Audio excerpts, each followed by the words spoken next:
Hello and welcome to the It's Your Effin' Journey podcast. My name is Melissa Hemming, and if a life coach and a therapist had a baby, you would get me. I am so excited I feel like I say that every fucking time, but if you know me, I'm always excited, usually, unless I'm grumpy. I was really grumpy this morning on the Instagram stories. But I'm happy now to be with you. I was supposed to be recording an interview with a girl from my high school, but I think she forgot. So I get to share all about my experience running my first Disney challenge, the Wine and Dine in Disney World, this past weekend. And I'm so excited. I know we'll reschedule our chat. It happens, life happens. I'm always really understanding when life happens because I fucking get it and I fuck shit up all the time. So it is what it is. So let's talk about a couple things that we have going on. So first of all, the club. The club is always open to you. It is ongoing accountability for your mental health / journaling support, a safe space where we do weekly journal prompts. I do 3 posts a week in there, and it's really like very low level in terms of your involvement. You can choose to be as active or inactive as you want, but it's a place for you to be held accountable, to share your feelings. I'm always in there to respond to the things that people share. And I'm really proud of the space. It's a small group right now, which I am totally fine with because it's super supportive. And I feel like it helps me so much to have that safe space, to be able to share my feelings and what's going on with me and the things that I'm struggling with. We do monthly group coaching calls, which I also love. Last month, we've had 2 so far. Last month, we took some time because I really want this.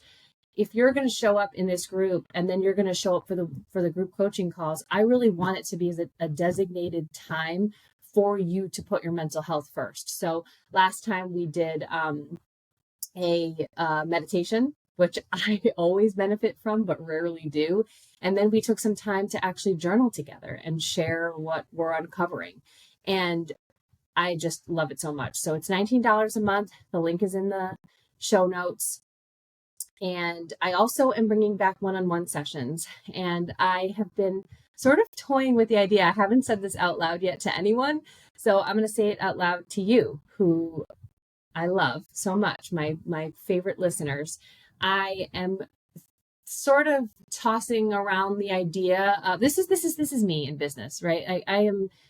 I feel like I was so much better in business with body because there was like a structure, right? Like it was like, this program is coming out, launch this program. This product is coming out, launch this product. And in my own business, I'm like, oh, I sort of like this idea. I like this idea. And I sort of go off in lots of tangents. And what I'm trying to do is find a way to bring my skills to you in a way that feels good to me and in a way that is digestible for you. And I really had this idea last week of really honing in on a runner's mindset life coaching program. So I just wanted to throw that out there in case that speaks to anyone. I know mindset in running is huge. I mean, there's a physical aspect to running, of course, but there's so much mindset that I was like, what if I focused on that for a little bit and helping people reach their running goals, whether that be a spring marathon or a spring half marathon or even just beginner runners. I feel like there's so much noise and it can be really hard to figure out what your own goals are and how that relates to your life and also your ability to reach your goals. So my one-on-one link is also in the show notes. It doesn't say anything about running because that's fresh out of my brain into the mic. So if you're interested in one-on-one sessions, please reach out to me or fill out the link in the show notes and we can have a little chat. But without further ado, what time is it? Podcast time. It's a celebration. What time is it? Podcast time. Okay, so let's talk about the Disney Wine and Dine challenge.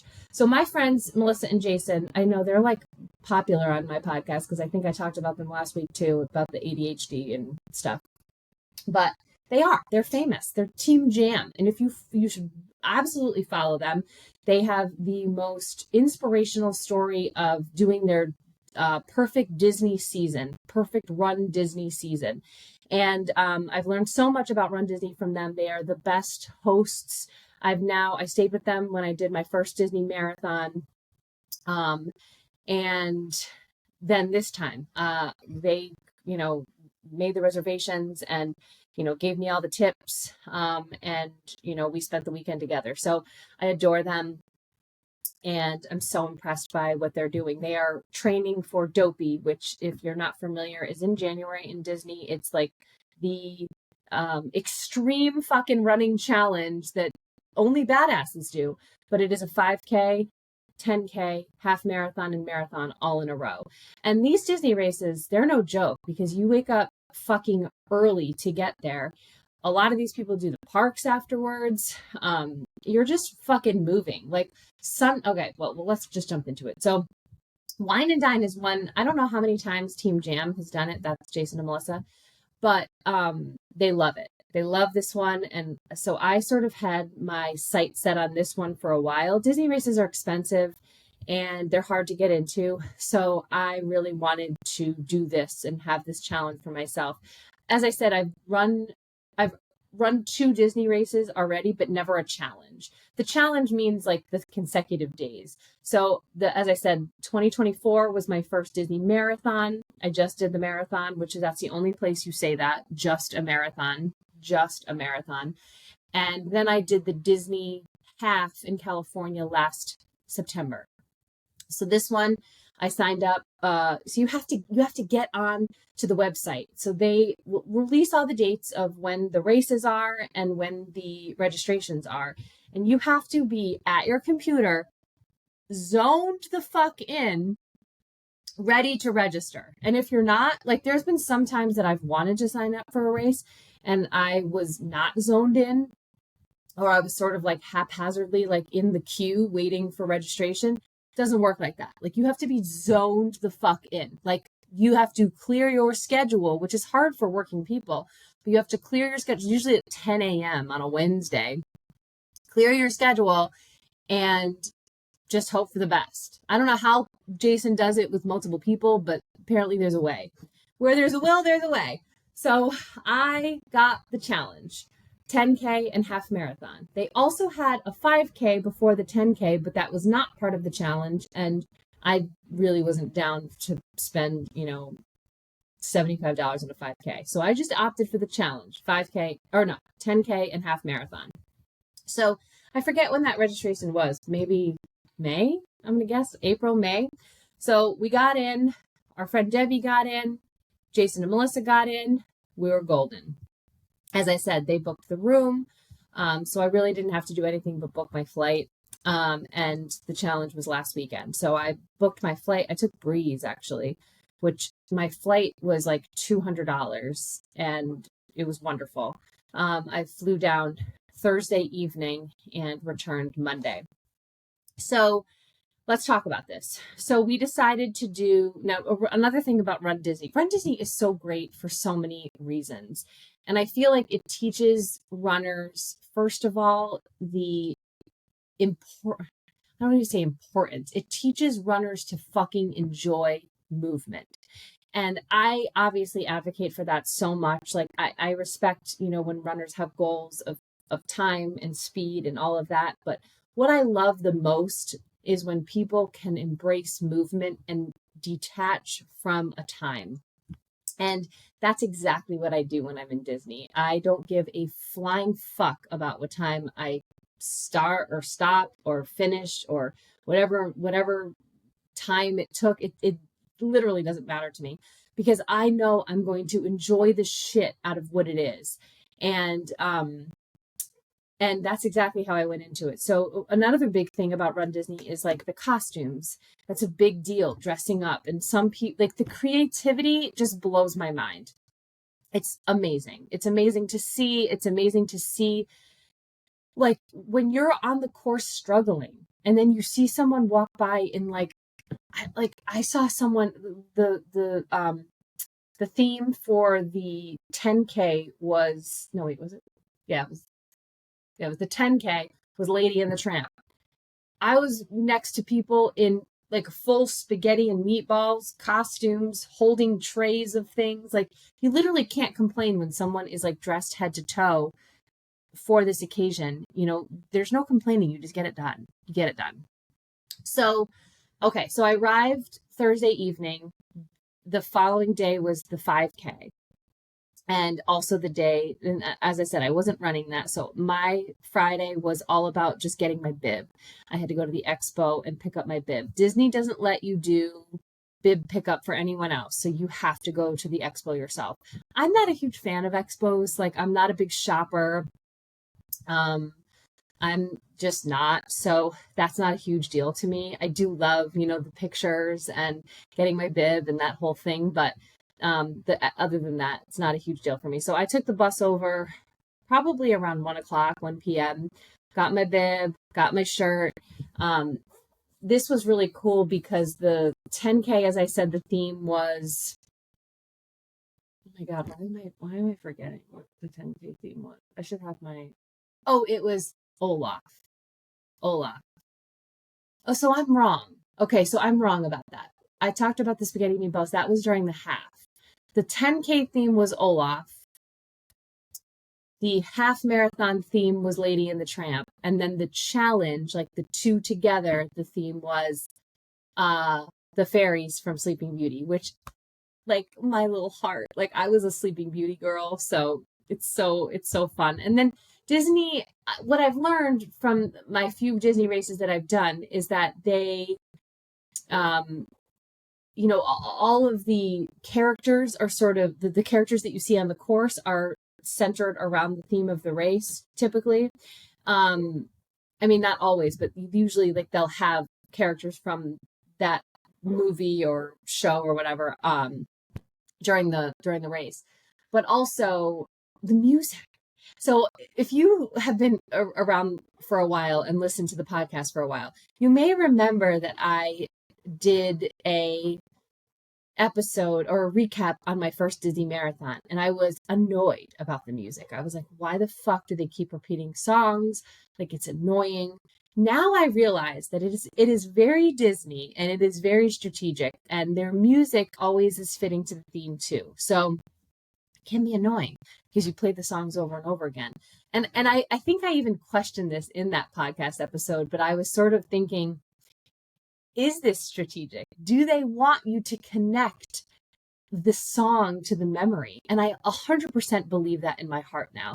And when I was annoyed at the Disney Marathon because I kept hearing "Try Everything" from Zootopia.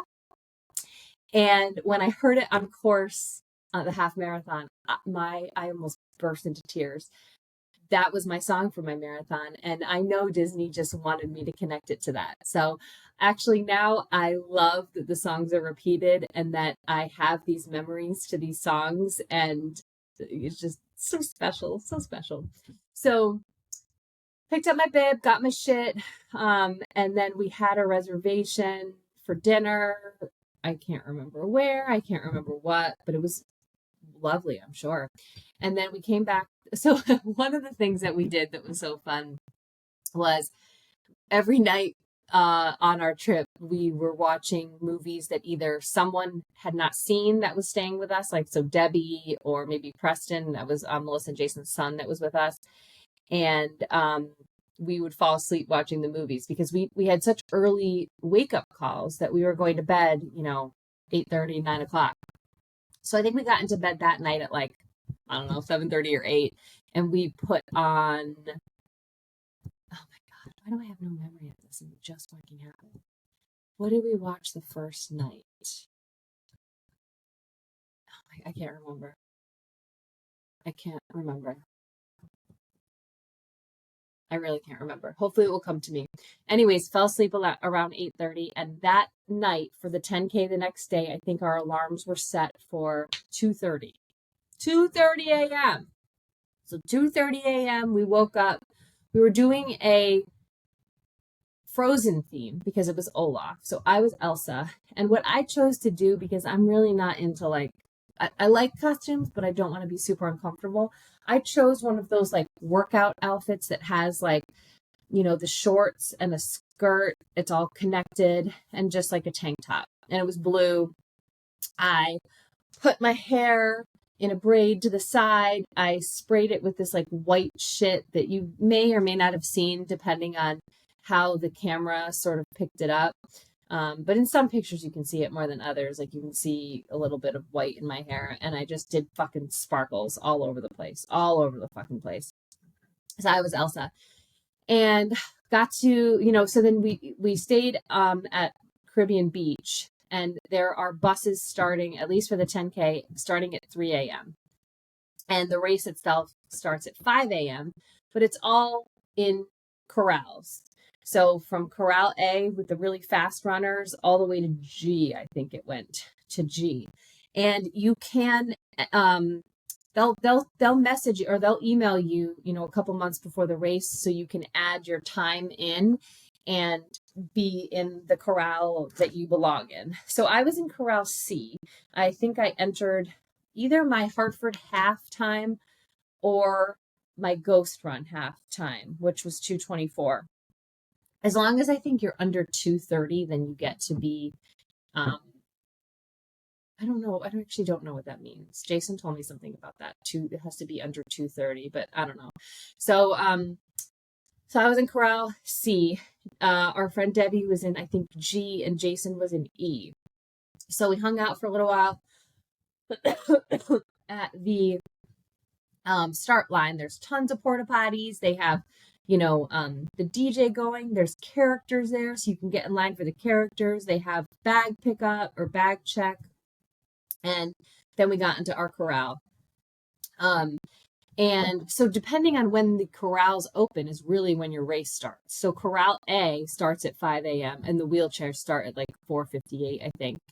And I think I started the 10K at like 5:15 in Corral C. One thing that I was a little surprised about is that the athletes with disabilities started right after my corral went, which I thought was really dangerous for them because a lot of them were in wheelchairs. And so they were already, the thing with Disney races is there's so many people. There's a ton of walkers. I fucking love walkers. I walk myself. I do intervals. I love intervals. So this is not to criticize people who run walk at all, because that's me. However, it's important to know and respect other racers on the course, other runners on the course. And I think racing etiquette is so important, which is why I was so passionate about teaching that to the kids when I did Run Club at my kids' school, because there's nothing worse than kids starting a race and they sprint, and then they dead stop in front of you. What the fuck do you think happens to you? You trip into them. It's dangerous. So a lot of the course of Disney is like runners are supposed to be on the left, walkers and run walkers are supposed to be on the right, but it ends up like just a wall of people that you have to get through, which is not great for disabled athletes. I didn't think that was great. I thought they should have started before Corral A. Just my 2 cents. And so that was it's a challenge to, and this is also why I think it's so important to go into these races, unless you are there for speed and you're Corral A. I just think just accept it's going to be busier. It's going to be joy filled. You may need to weave in and out of people. It may be frustrating, but I think when you have that mentality of like, I'm here to enjoy myself. I'm here to move my body. I'm here to experience the magic of Disney. I think that helps you through those moments, because I certainly had those moments. I was like, what the fuck? So, and I have to say this, like, if we are running and walking on a race course and you are about to start walking, you raise your hand and you move to the furthest part on the right side of the road. That is what I do when I do intervals. Always hand up. I make sure that there's not a runner right behind me, and I move as far to the right as I possibly can. I cannot emphasize this enough. This should be this is just runner's etiquette. Don't be a child. Move to the right. Put your hand up. So the 10K was amazing. And I literally stopped, I think, at most characters. They had so many characters. I saw Mickey and Minnie. I saw Pinocchio. So funny. Pinocchio was at like mile 3 in Epcot, and I was stopping for him, and Jason had caught up to me at that point. And it was funny because at the end of the race, I ran into a friend and I was like, Jason caught me with Pinocchio. It was just so funny the way that I said it. But there was so many characters, Pluto, Goofy, like classics. I just loved it so much. Olaf was there. I didn't wait for Olaf. But yeah, it was so much fun. So you start off and you go, on some highways, and then you loop back through Epcot, and it's still dark, and all the lights are on in the World Showcase, and you get to run around Epcot and listen to the music, and the cast members are cheering you on, and it's so magical. I can't even explain it, especially the 10K, because it's a cute little distance. I love 10Ks, and it just was amazing. So I was finished before even the sun came up, and got to, meet up with Jason and Debbie at the end. I saw my friend Jeff out there, and it was just wonderful. It was just such a wonderful experience. They have, bands out on the course, and, as I said, the cast members are out there cheering for you, and it's magical. It's so fucking magical. So that was awesome. We did that. I was obsessed with our hotel's avocado toast, so I ate that every day that I was there. It was such a good avocado toast. Avocado, tomatoes, pickled onions. I said hold the radishes. There was also like mandarin oranges on it, which I picked off. And then I added a poached egg each time, and it was just so yummy. It was only like, this is an unpopular opinion, but I really don't think Disney is expensive. I know it's expensive if you're bringing a whole family of people, but when you break it down individually, which I was just there by myself, the avocado toast was $8.99. And it was better than most avocado toasts that I have in Connecticut for $15. And then you added the poached egg for $1. So my avocado toast every day was $9.99. That was it. Like, I think that sometimes we have these expectations. I hear it all the time, like Big E season, like everything's so expensive. And, I get it when you're bringing a whole family somewhere that it can be expensive. But when you break down prices, it's really like the same at other places. The Big E beers are the same as like the Big E beer prices if you go to a stadium somewhere or a concert. Like, it's all pretty standard. So anyways, I know that's my 2 cents, but so okay. So then we spent the day at the pool, which it was so hot in Florida, and it was so nice because I even had to like get myself out of the sun. I was like, I'm gonna burn. I'm going to dehydrate. So, but it was nice to feel that way because I knew this is the last time I'm going to be saying that for months because it's already so cold in Connecticut. So we hung out at the pool. We had Mexican for dinner. Oh my God, I got to tell you the story about this. So we had Mexican, had a couple drinks. My drink at the Mexican restaurant was called Como la Flor. And all of my Selena lovers will totally know what that means. And I did sing it to the waitress to ask for my drink. But we got back in the bus to go back to the hotel, and we were playing Heads Up. It was me and Jason, Melissa, Preston, their 10-year-old, and Debbie. And the bus was empty. It was us in the back, and it was a guy and a woman in the front. The guy and the woman were not together. We had no idea about that. Not that it mattered to us, but so we're playing Heads Up, and we're having so much fun on the bus. And all of a sudden, probably like 10 minutes into the bus ride, the lady starts screaming at us, and she says, "This bus is like a tin can. You guys are so loud," like screaming at us, scolding us, like such a bitch. And then she looks at us and says, not really all of you, just her, pointing at me. And I can't even tell you how it felt to me. I felt like an 8-year-old again. And I don't know why that took me back so far, and like why it brought on so much shame and questioning of like, I don't know, just quiet yourself, make yourself smaller. And I don't know, it did a number. It did a number on me. When I was a kid, I was painfully shy. I don't think that I really believed in my voice, nor did I feel like I had anything worthy to say. And now, look at this irony. Like, I have a fucking podcast now. Like, who the fuck do you think you are, Melissa?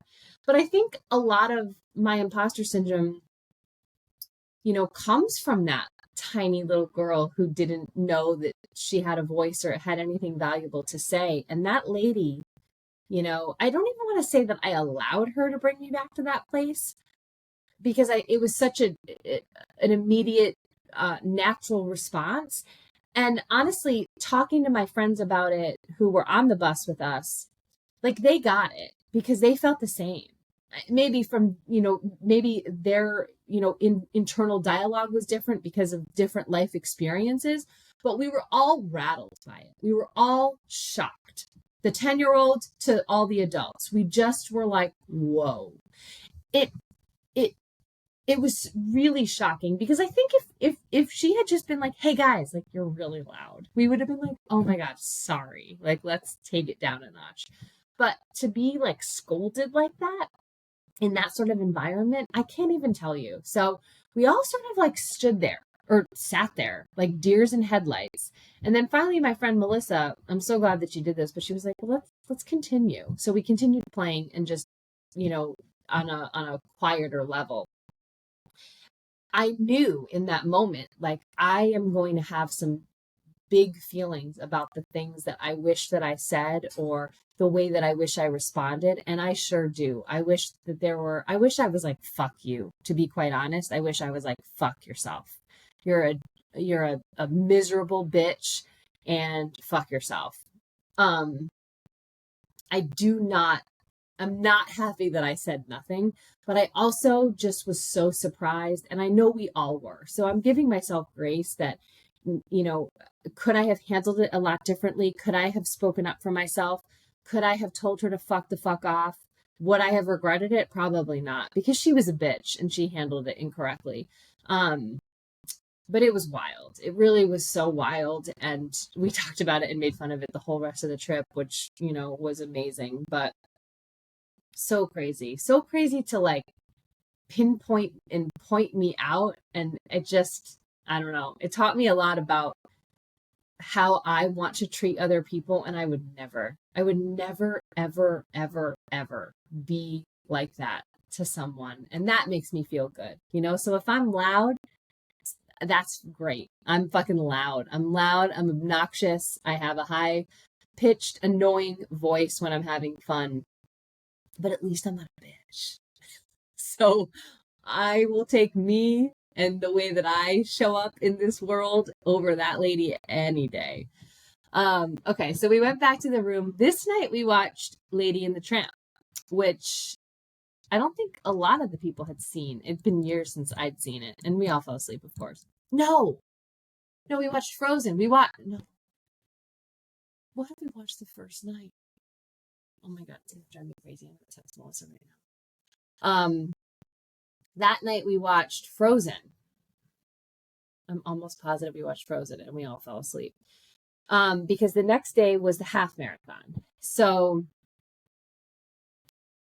what did we watch the first night? Okay. It's really important. I feel like you guys need to know what Disney movie we watched. Frozen was that night. The next day was Lady and the Tramp. Okay. So the next day we set our alarm, I think, for the same time, because we set our alarm for the same time, but the buses started for the half marathon at 2:30 a.m. instead of 3. So obviously with a half marathon, you're more concerned, like at least I'm more concerned about like pooping in the morning.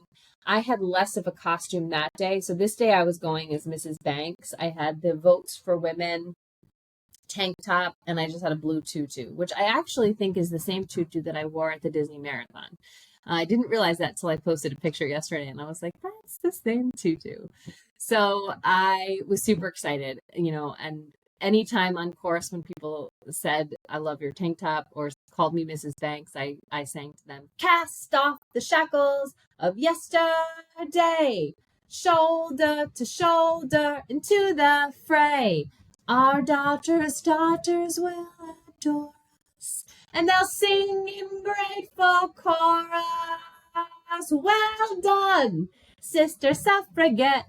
And if you know and love Mary Poppins, like I grew up on Mary Poppins, Melissa is saying Frozen, and that's not what we watched the first night. That was the second night, Melissa. Okay. Okay.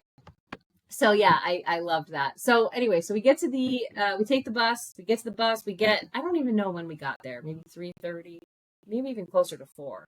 Now the most exciting part about this race for me was that I was going to run with my friend Carrie. She's my Instagram friend. We met on Instagram. I love her. We chat all the time about all things political and just our outrage about everything that's going on in the country. I just fucking love her. So she was running her second half. She was not thrilled with her training and really felt, like she was going to struggle.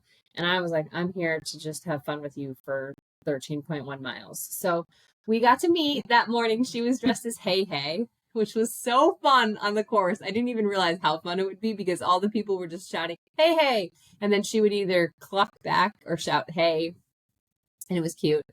And I started in her corral. She was in corral E with Jason and Melissa. And so I was corral C, but you can always, Aladdin was the first night. We watched Aladdin the first night, Frozen the second night, Lady and the Tramp the next one. And then there was another thing that we watched. Oh God. Okay, I'm not gonna obsess. This is what I do. I fixate on shit that I should just let go of. There was a fourth movie, but we'll get there. So I was corral C, but you can always so E can't go up to C, but C can really start at any letter after C. So I can start at D, I can start at E, I can start at F. So let's say you're in corral C, but you miss your bus or something, or you don't get there when C takes off. You can still go. So I chose to start in E with them so that I could run with Carrie and, enjoy the course. So she was not as into stopping at the characters as I was. But I also I really wanted to be with her. So it didn't really matter to me unless there was a character that I loved. So this one was the challenge, right? The challenge. So the fairies were there. The first character stop was Princess Aurora. So I wanted to stop there. And it was really funny because she was doing intervals right from the beginning, which is great. And so I'm like, we have to move all the way to the right side of the road. So we move all the way to the right side of the road. It's really congested. And then I'm like, oh shit, there's Aurora on the left side. So I was like, let's go back to the left. So poor Carrie, I made her do that. We stopped for Aurora. It was a really short line, probably because it was 30 seconds into the race. And I'm sure a lot of people were like, I'm not stopping so soon. So we stopped for Aurora. And then I think there was a couple cool characters like the people from the Haunted Mansion, but I really wasn't all about that. So we kept moving, doing intervals, and then Chip and Dale came, and I was like, I really need Chip and Dale. So I waited there. I saw Melissa and Jason in line. That was really fun. They were a couple ahead of me. And what was cool about this for them, I loved seeing this for them. Although they have done so many Disney races, they don't often stop for characters, I think because they're so concerned for their time. Because Disney people are so concerned about the balloon ladies. The balloon ladies are the back of the race, and they are where the cutoff is. So if you are not above or before the balloon ladies, you have a chance of being cut from the race. So this is a big concern. A lot of people are always worried about where the balloon ladies are, what's happening with the balloon ladies, which I get. You don't want to be cut from a course. You want to complete the goal. But I loved this for them, is that Melissa and Jason stopped for many characters this time, which proved to them how much their training is paying off and that they are improving. And sometimes it's hard to see your progress, right? And, it's cool when you can sort of pinpoint like, okay, this is making a difference. And, we're getting better at this. So I loved that for them. So they stopped at many, many characters during their half. So I stopped at Chippendale. So I fell behind Carrie and I was going to catch up to her. And I felt pretty confident in doing that. She was doing intervals of like 1:30 walk, 1 minute run, I think. So I just jumped in wherever she was. So I did the Chippendale and then I was like, I'll catch up to Carrie. Now at Disney, during these races, I tried to do a selfie at every mile marker. And this was no different. I get to the 3rd mile marker and I take my picture and there's a guy, like a volunteer guy for the race. And he's like, just make sure that when you are done with your picture, you come back around and cross the timing mat. I'm like, okay. So I take the picture. I'm trying to go back to the timing mat. There's a fucking huge cone. I go to step over it. My sneaker catches it and I am going down. I am going down hard. And I realize, when you are going to fall and it just feels like slow motion. It felt like, and I was going down on all fours. I had a water bottle in this hand that fell. I had my phone in this hand that fell. It's actually, you can't even see the black and blue mark anymore on my hand, but I got all cut up on my knees and my hands. The guy was really nice. He helped me up. Somebody got my water bottle, gave it to me. He gave me my phone. He was like, are you okay? And I felt fine. So I was like, I'm just going to continue.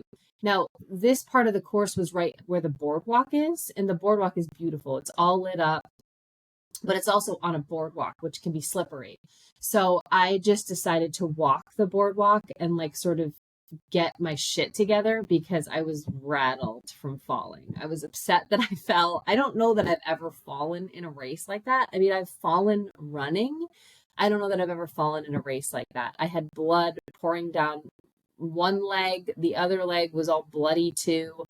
And I was telling someone this the other day, I think part of my reasoning for keeping moving was I was scared that medical would be more rigid about me continuing. I don't know why. I think because a couple years ago I was in Anchor Down. That's one of my favorite races. It's like a 20-mile run in Rhode Island, and it's half trail, half pavement. And during the first loop, I had like my heart was racing. Now what I know now, knowing what I know now about panic attacks and how they impact me, I'm pretty sure it was a panic attack. But I sat in the medical tent and they almost didn't let me continue. So because of that, I mean, I know my body, I know myself. I also will never endanger myself. So I trust that I'm going to know what's right for me over someone else. And that particular night was scary for me because I'm like, I need to continue this race. I feel fine. I felt fine. They were more skeptical. So I think I was scared to sort of, I was more skeptical that they would hold me back. So I just wanted to keep it moving and prove to myself that I could, because I needed to make sure my knees were working, everything was okay, and I wasn't going to damage myself.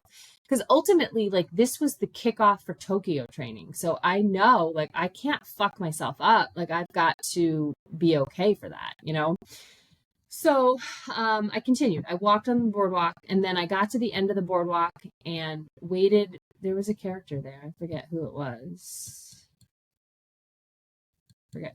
But I don't even think I waited for it. But I remember at the end of the boardwalk where the character was, I was like, all right, I'm going to start running again. And I did that. I wanted to catch Carrie. I was like, I cannot only just run with Carrie for 1 fucking mile. I wanted to be with her the whole time. So that was my objective, to catch Carrie. So I just started running and running and running and running and running. And I felt okay. This particular race went through Epcot, just like the 10K, the boardwalk, just like the 10K, and then also Hollywood Studios. So that was super fun because I don't think I realized Disney releases the maps for the races ahead of time, but I just didn't really study them very well. And it was a happy surprise that we got to run through Hollywood Studios. I thought that was awesome. And I eventually caught up to Carrie. So after I missed the mile 4 marker because I was, walking on the boardwalk and missed it. And then after that, we were coming on this path. You could see the Tower of Terror and you can see the entrance to Hollywood Studios. And she was right there. So I caught her probably before mile 5, which was so fun. And then I continued and we did our intervals. I felt okay. As I said, when people were shouting for Mrs. Banks, I would sing them the song. I tried to just, be there for her. I knew she just wanted to get to the end. And so I sang to her, I talked to her, I did like my usual race chit chat, and I just had the best time. I had the best time looking at all the characters, looking at all the people dressed up, just enjoying the course, the weather. So in the morning, I was the first one out of the hotel room, and Melissa said to me, "Is it cold?" And I was like, "No, it's not cold at all." And it was humid as fuck, which made me scared for the race, but it was crazy. It felt like as the day progressed, the temperatures got cooler, if that makes any sense. And even when the sun came out, it didn't feel like Florida sun, not till later at least.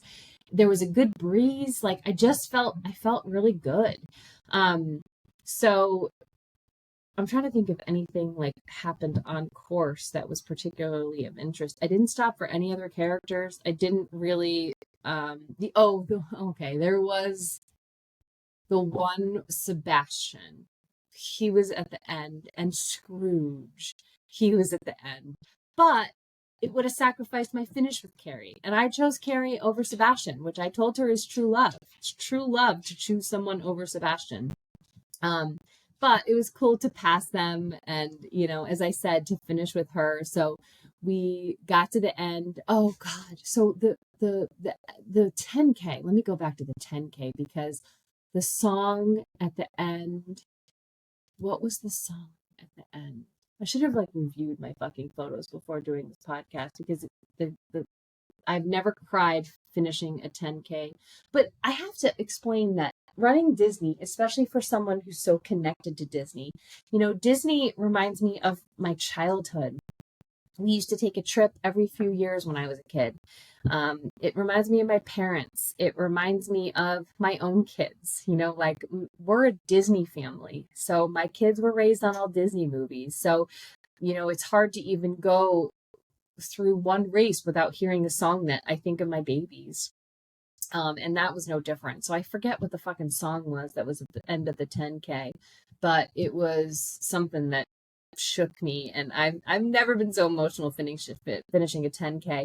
The half marathon end was High School Musical, and that's my oldest daughter. Like she was High School Musical through and through and through. So that was super emotional for me. You come across the finish, and the 10K, Mickey and Minnie were at the finish. Goofy was at the end of the half marathon.